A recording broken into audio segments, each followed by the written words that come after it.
Tongon Mine SA, c'est une entreprise que je connais très bien. Alors, on a vu 2 articles, un premier article et un deuxième article. Alors, les choses sont un peu plus claires. Ce qu'il faut dire aussi, la dernière fois, après la lecture du premier article, moi-même, j'ai pris mon téléphone pour appeler là-bas. Et ce qui a été dit dans l'article que vous avez lu, j'ai vu la même chose sur Kwasi, mais c'est la même chose que mon ami m'a dit. Donc, si on veut faire la synthèse, il faut qu'on soit clair sur la situation. Parce que Sama Transport, à lui seul, il ne peut pas prendre, qui est Sama BTP en réalité là-bas, hein. Il ne peut pas prendre à lui seul tout le marché au détriment des autres. Parce que les informations qui nous parviennent comme quoi ils ne donnent pas de bons emplois. Ils n'embauchent pas correctement. Voilà. Alors que les autres entreprises le font. Donc, c'est une réalité qu'aujourd'hui, avec tout ce qui se passe, on ne va pas accepter de faire la part belle à des Maliens au détriment des Ivoiriens. Ça, on ne peut pas accepter.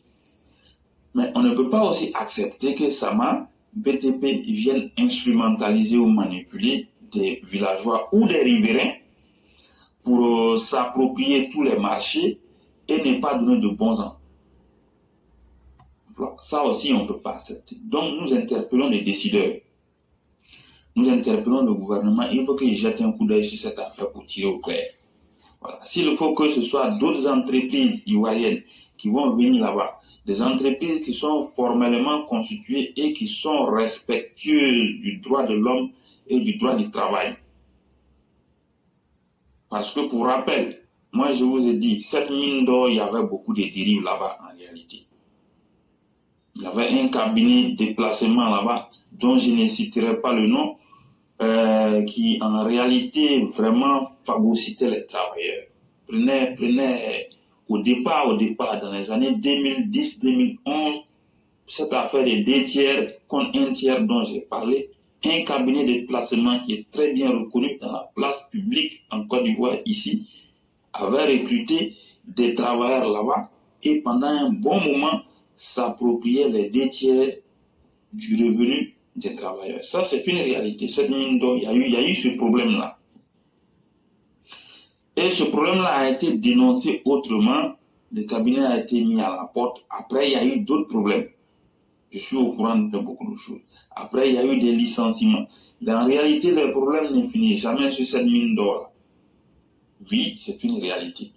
Moi-même, pour avoir dénoncé ces pratiques-là, les gens devaient me recruter et m'embaucher sur cette mine d'or. Finalement, les gens ont eu le courage de dire « Ah, celui-là, on dit son dossier est bon, que les patrons nous ont dit de l'embaucher, mais nous, on ne l'embauche pas. » Voilà, les gens ont eu le courage de dire ça et les gens sont venus me dire « On ne m'embauche pas parce que selon eux, voilà, j'ai dénoncé les pratiques mafieuses qu'ils faisaient. » Donc, ils étaient mécontents.